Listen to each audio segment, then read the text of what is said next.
Hey guys, welcome to TechTime channel. Hope you're doing well. In this video, I'm going to be showing you how to add music on Facebook profile.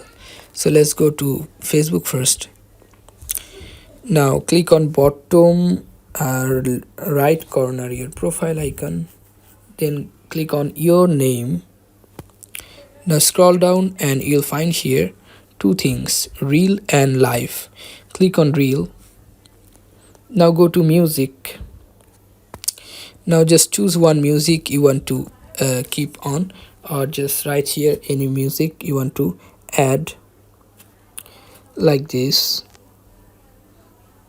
Click on this, and if you want to add any pictures with it, just choose any pictures.